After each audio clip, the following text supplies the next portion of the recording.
Hey everybody, welcome back to Behind the Channel, Arrow's podcast dedicated to the people that work behind the channel. This episode I'm thrilled to be joined by Sam Blackburn. Welcome Sam, thanks for joining. Thank you for What are you having me. doing at the moment? At the moment, currently working for a vendor called Nasune, responsible for the UK and I channel, looking after all VARs within the UK. Been there now 7 months, been very much a roller coaster welcome into vendor world, so to speak. Never done it before, so it's been eye-opening, exciting, and really challenging, but really exciting and good. I'm enjoying it. Fantastic. Yeah, it sounds like you've got a lot on. A lot. Yeah, fantastic. So let's. So I want to get an idea of how we got from where you are now. Yep. And what that journey looked like. Yep. So if you don't mind, I'd like to go right back. So talk to me about school, college, education. Where did that finish for you and where did the working world start? Yeah, so education for me was never really my strong point. Was quite ill as a child, so missed a lot of school. And because of that, school was kind of irrelevant to me at the time. Did my GCSEs, not ashamed or proud to say, but I didn't get a single GCSE when I left school. So left school with nothing. At the time, my uncle's, he has his own business, which some people will know within the channel. He sells toffee and fudge.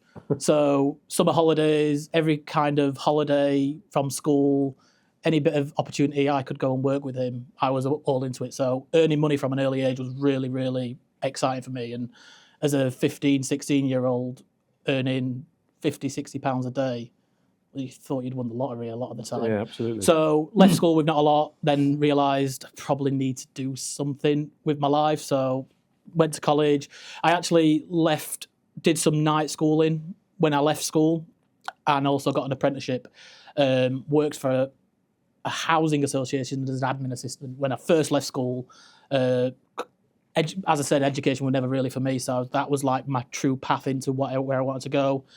Did that for 3 years and then got my qualifications, got my GCSEs, again, like 3 years out of that. Then also did an NVQ level 3 during that time to be able to then get me to university. So kind of realised I probably needed to do it. While I was doing this, I was still also working for my uncle, selling toffee and fudge at various fairs and fetes up and down the country. Yeah. So still earning that money what I was associated to. So then went to university, managed to do a degree in business and finance, which was the worst time of my life because I hated education. But I thought if I need to go do something with my life, I was needed to actually get an half-decent education. So stayed in Sheffield, went to Sheffield Hallam University, got a business and finance degree, and then that was my education career. Awesome. So you worked hard, persevered. Yes, worked hard, persevered. A lot of grit, I think, from myself during my education period. I hated it, but knew. I think it's interesting. I think GCSEs for 15-year-olds are a strange time to do them when you don't see the benefit of the advantage in doing them, and it's a pain for a lot of kids these days. And it's not until you get a bit older that you go, actually, now I'm ready to learn. Now I'm ready to educate myself. So it's quite a common story, especially in this industry. So how did you go from that? You're now a BA, BSc? BA, I think it was a BA, whatever, I forget now. It's that long ago. It's like you're a bachelor of some description. Well, don't tell the wife, but yeah, I'm still like to pretend I am a bachelor. So BA, then after university I decided to go and travel America. Nice. Met a girl, as you do, and then stayed a bit, and then she ended up dumping me. So came back to the UK, and then that was it. I was like 22, 23, figuring out what I wanted to do. Was working in a call centre for Currys, doing their aftercare service. So I was literally in a call centre, working on a service, not a service desk, but someone had a fault with their washing machine, they'd phone me up and I'd try and arrange an engineer. Hated it, but it paid me to go out, go to the football and do the various things after I'd come back from America and just not really doing anything with my life. And then saw a job advertised, which was, I live in Sheffield, saw a job advertised up the road for a telesales or SDR, so to speak. Didn't have a clue what the role was, but it was more money than the call centre, and it was up the road from me, so I could figure out that if I went there, I could go home on my dinner and still kind of play FIFA and go home for dinner and be in and around local, which was like, for me, at 22, 23, ideal. Yeah. Really ideal. Didn't have a car, so I could kind of get the bus to work, which was 2 minutes up the road, and it was like, it sounded like a match made in heaven. And that company was? Exclusive Network. Exclusive Network. So we don't work with, or we don't rate them whatsoever.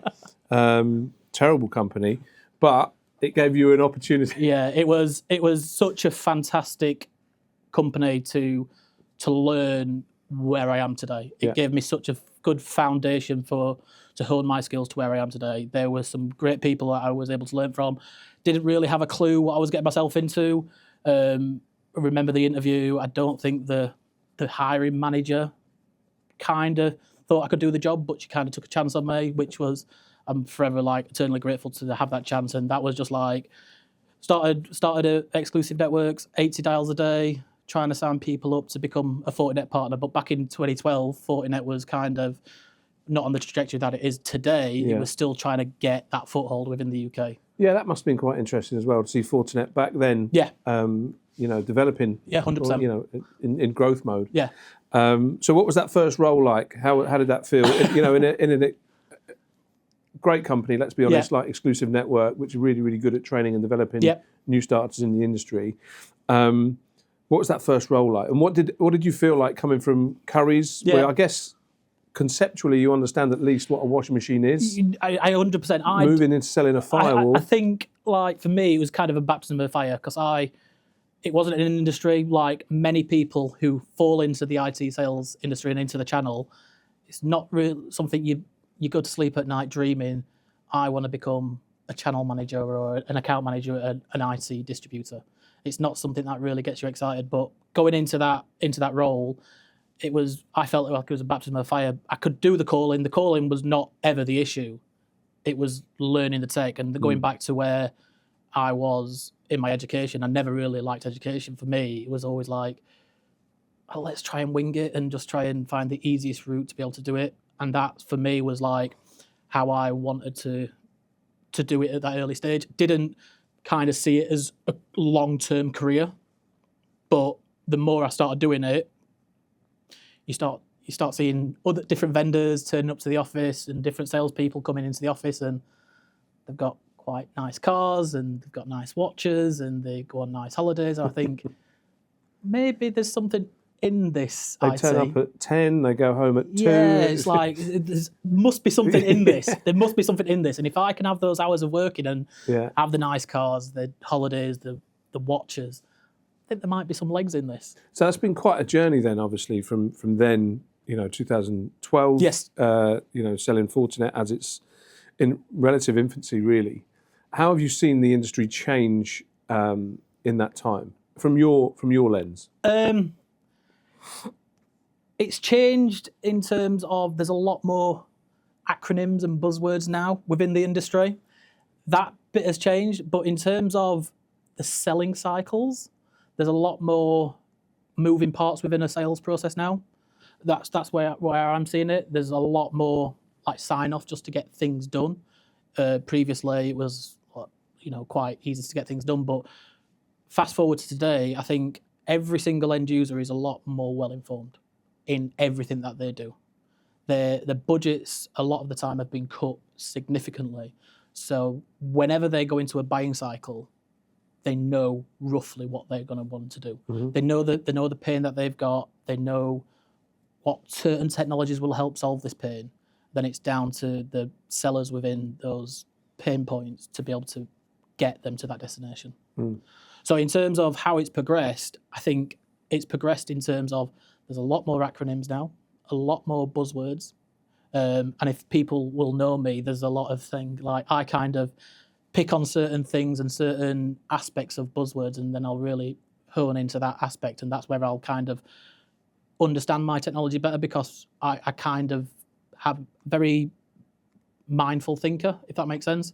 So I have certain aspects of technology that I can grasp, and then some things I find really difficult. But I think like nowadays, you're really pushing on.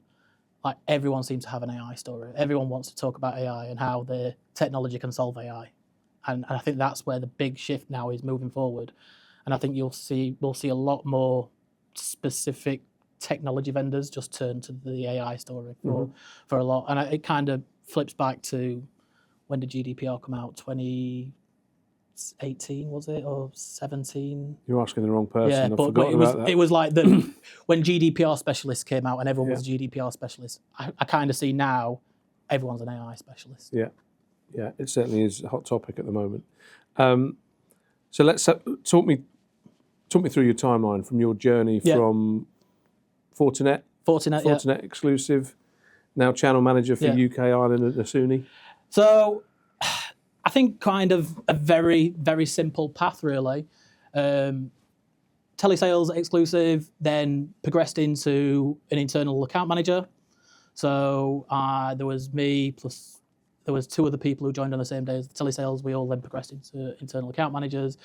And then through that time, when I was an internal account manager, I got quite ill. So I had to kind of put my career on hold while I was an internal for a while. And the support from exclusive to be able to do that was phenomenal. So I was like an internal account manager for about 3 years. During that time, my kidneys failed, so I had to go on dialysis, which was really struggling, really tough, mentally and physically.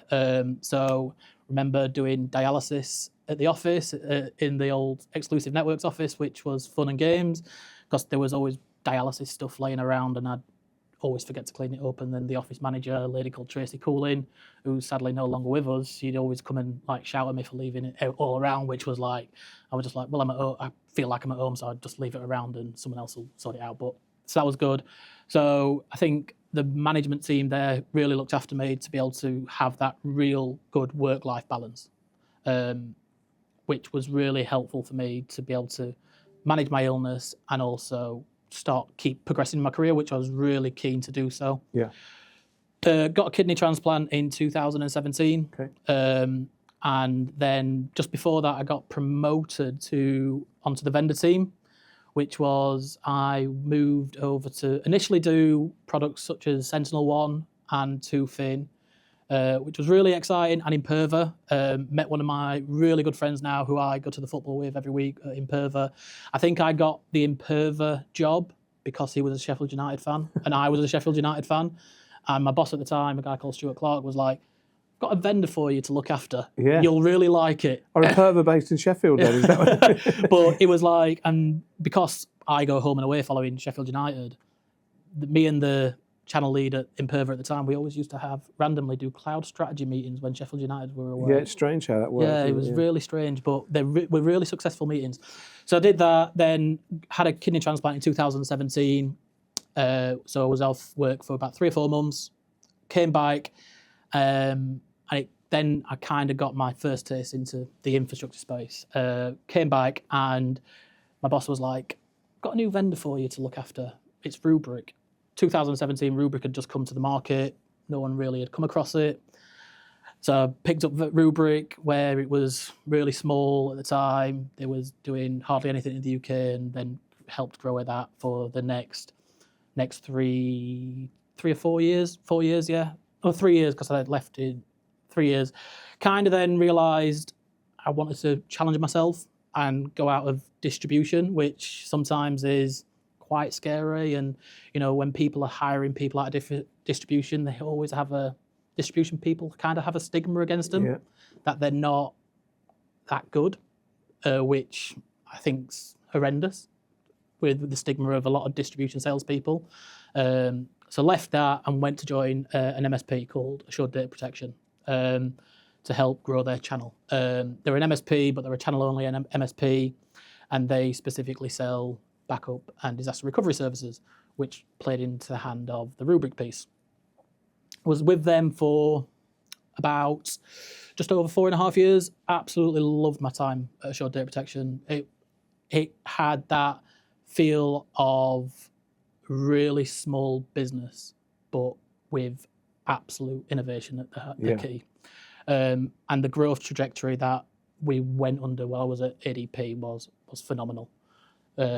It was something that I'd never truly experienced before, and for the 4.5 years, it just ramped so massively.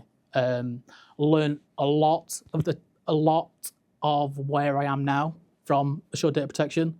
It was really difficult at times to get other MSPs and other channel partners to buy from an MSP. Sometimes is one of probably the hardest sells within the channel, because they feel like you're going to come and steal a piece of their pie, and that they can do it themselves because they're an MSP. But a lot of the time, with the specific nature of what Assured Data Protection did, a lot of the MSPs had that missing within their toolbox. And one of the big things that I've saw within that, I know you asked me previously, was what's been the biggest change is, I think, that big shift from MSPs and resellers white labeling other services. And I think that's been really big. And then I left there in February, and here I am today. And here you are. Yeah. Okay. During that illustrious career, was there a time specifically that you can recall that made you go, right, this industry is for me? I can't see myself leaving. Because like you said, you did a couple of things before. Yeah. You've come into IT, and, I think for me it was when I moved into the vendor team at Exclusive Networks, and I kind of realised that this was my career path now. That kind of broadened your horizons. Yeah, it gave you more exposure to everything that's going on. I think when you're an internal, specifically in an organisation, you kind of blinkered in a way into, this is what I do, this is where I go, and this is where I work, and that's it. When you kind of take that shift from internal to external, everything opens up. I can remember like the first time getting up early to get a train to London. It was like, this is for me, this is cool. I've made it. Like, you feel like you've made it, or the first time like you're on a train and you seatfrog it and you go first class, it's like, and you go and you actually tell your friends, I've been to London today, I've been first class. It's like, that was like, oh yeah, cool. It's like, and that for me was like, when you start going and actually visiting customers and actually starting to see them and shaking people's hands and going to events, it was like, when you can start to expense coffees and lunches and actually doing stuff, and it's not, and you feel like you've kind of made it because you're buying stuff, but you're not really buying stuff because it was for me is like that shift from internal to external. That was like, I think the biggest thing for me was that's where it was like, this is the industry for me. Yeah, that lens widens significantly, doesn't it? Yeah, you 100%. start to realise how big this industry is, and how, vast the different career journeys and paths you can take are. 100%. And I think when you're internal, you kind of blinkered to your desk. You're getting a 8:45. You have your lunch at 12. You go home at 5:30, and you kind of blinkered. Yeah. And that's when you'll see different people coming into the office and doing spiff days and training days and call out days, and that's cool. But it's when you start going into different organisations, seeing that there's a bigger world out there and a bigger possibilities than just your desk in your office. And that for me, it was like, I was never really big on wanting to travel for my work. I was like, no, as long as I'm home for 5:30, I'm good. I'm sound. But then it's like the job that we do today, it's not a 9 to 5. It's a long way away from where we started, right? 100%. And your success metrics change, where you go from, actually, I just want to be able to afford to pay the rent or the mortgage or, have a holiday this year and whatever. And then you go to the other end of the spectrum where people, go on that vendor journey. Yeah.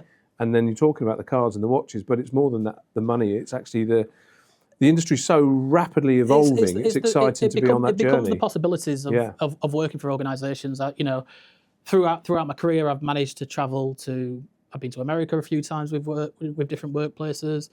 I've been, even when I was at Exclusive, they used to do European kickoffs. And they were like phenomenal because You see the size of the organisation you're in. Yeah, exactly. You know, as a 22, 23-year-old, someone's going to pay you to go to Berlin for the weekend, and by the way, you don't have to pay a penny. Yeah. It's like, this is quite cool. Yeah. And for me, that was like being able to travel to different cities and do different things and meet different people. Like for me, I love meeting different people from different backgrounds to different thought beliefs and different everything. For me, it's like, I think it broadens me as a person as well and makes me not better, but makes me a more rounded person. It's vital, right? Yeah, I think 100%. this industry is built on technology. Yeah. But without the people behind it, 100%. It doesn't really go anywhere. And I think that leads back to the AI piece. That it's going to be massive, and it will take over the industry. There's no doubt about it. But without the people behind the AI and going out and speaking to people about these AI journeys and these AI scenarios, providing context, no one's going to know about it. Yeah, absolutely. Yeah, I mean, it's good. It's a story that resonates with me. I remember when I first got into the industry, like, oh, this is just a nice steady job.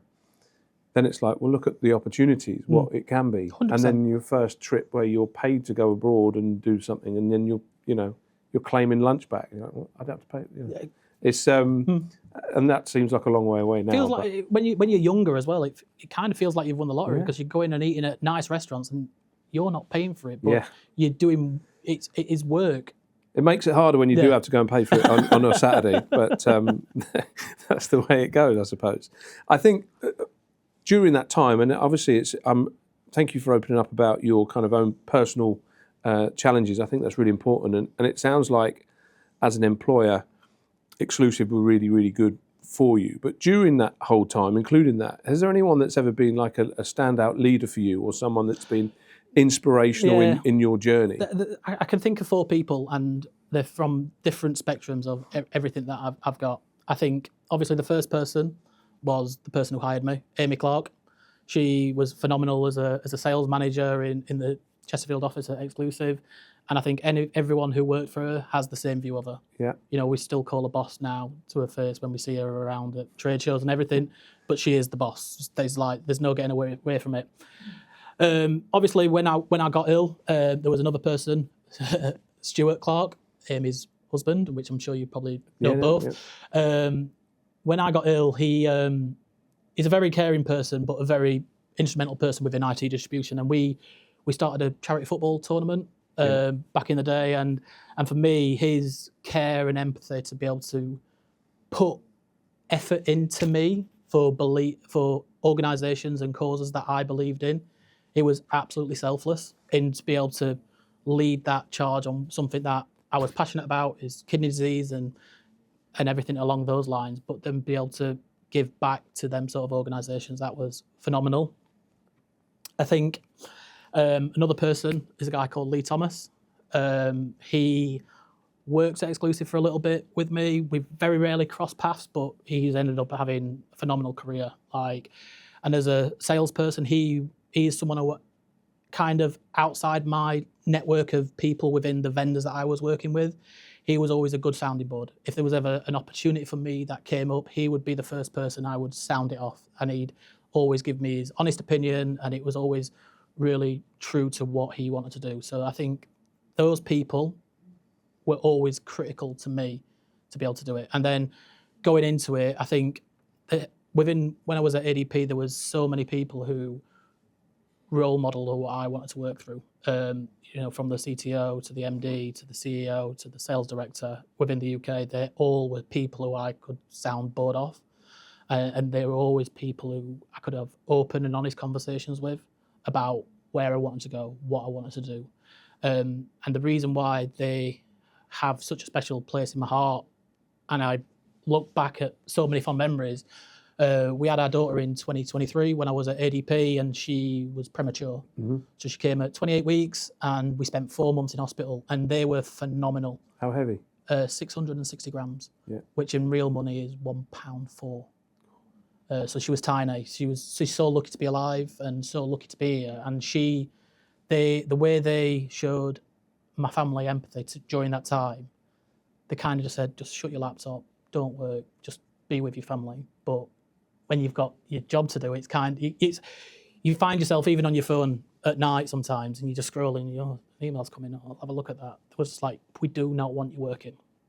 And they've been phenomenal. And like all the team there supported us throughout that whole process, which was, if anyone's been through that premature NICU journey, it's awful. But it's so time consuming because she was going in early in the morning, staying late at night. You felt guilty going home at night, but it was just like, it was such a tough time.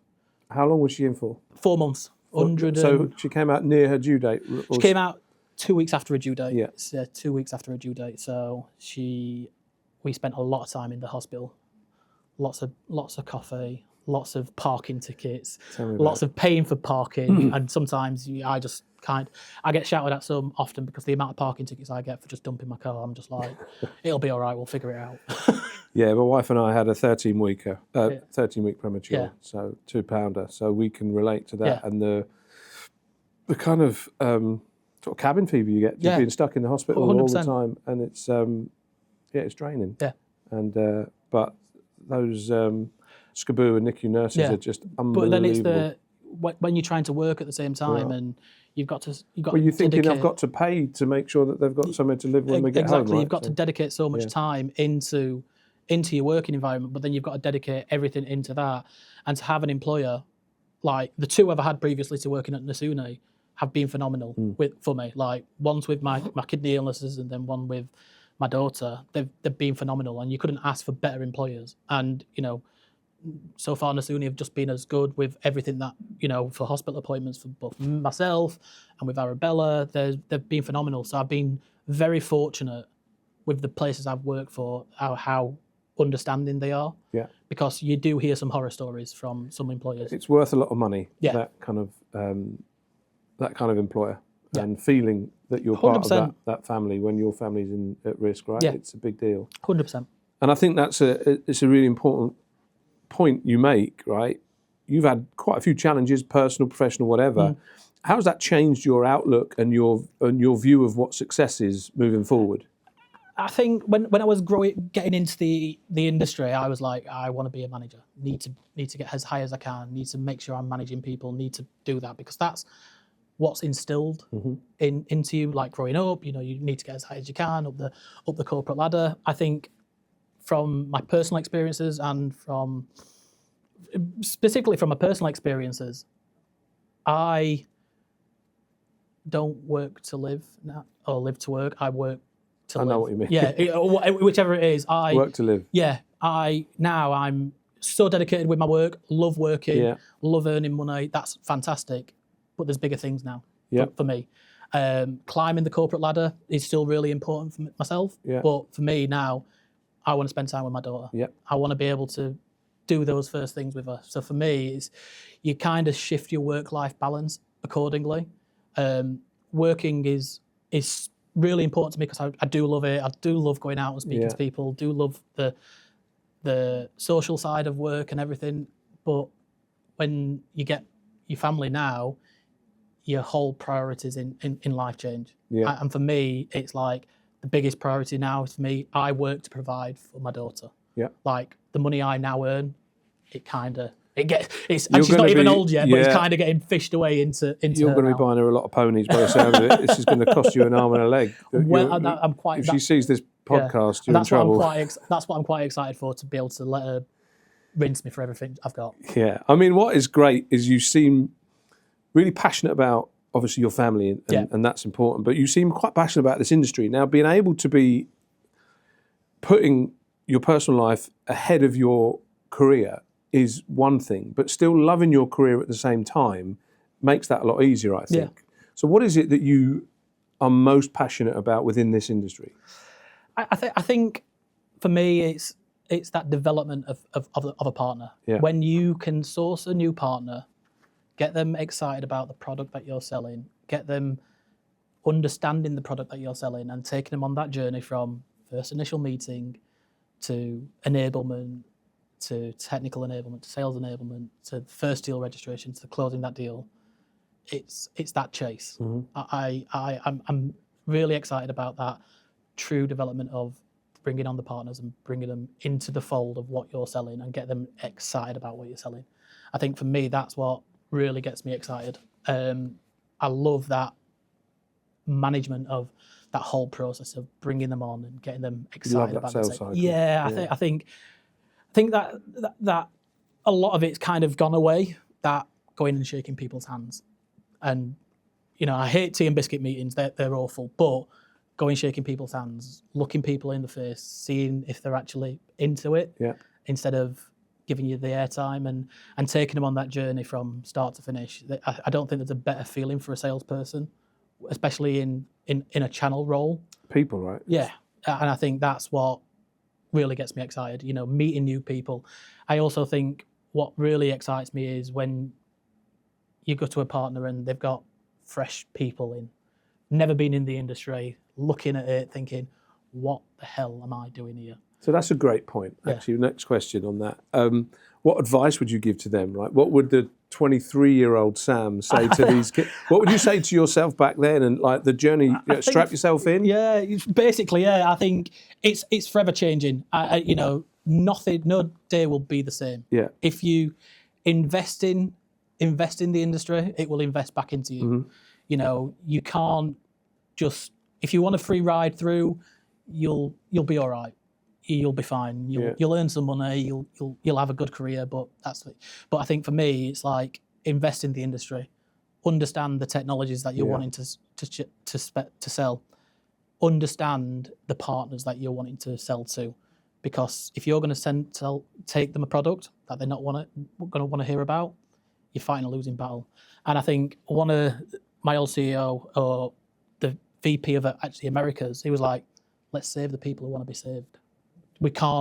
Don't waste your time on people who don't want to be saved. If they want to be saved, let's go on a ride with them. Yeah, love that. So last question, and I think it's only fair. You've travelled all the way here from Sheffield, which is probably, half an hour? Just over an hour. A big shift. Yeah. You're now at Nasuni. Yep. You're looking for a disty, I believe, which is quite important. I think it's only fair to give you a chance to explain what Nasuni are doing in the market at the moment. And I think it's not to joke about it, but you are looking for a disty. What is important from Nasuni's perspective that a disty does? What is a good distributor to a vendor like Nasuni? Yeah, so I think for me, it's like where Nasuni is today. Nasuni has been on an astronomical growth, and it is still growing. We sell unstructured data management, and within the unstructured data management space, data is never going to shrink. It's only going to get bigger and bigger and bigger and bigger. So for us, our addressable market is only going to get bigger and bigger and bigger. So I think for us, where Nasuni are today is we have a really strong partner base, really loyal partners. We have partners who have really invested back into Nasuni. And what we want to do now is be able to go and speak about it to more partners. And for us, it's, we want the correct partners to be able to come in and work with us. We want partners who are willing to invest, who have the right customer base for us, because Nasuni it's not for everyone. It's an enterprise play. You need the unstructured file data to be able to really see the benefits of Nasuni. And I think where we are and what we're looking for is to be able to reach partners who we just don't know.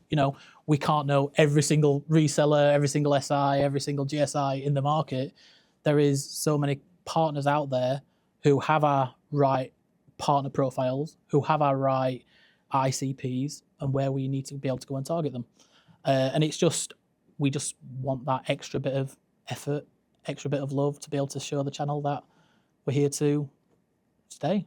Get on the journey with you. Yeah, 100%. Fantastic. Listen, Sam, thank you for your time today. Thank you for being so open about your career, your personal challenges, and I'm excited to see what you do with Nasuni.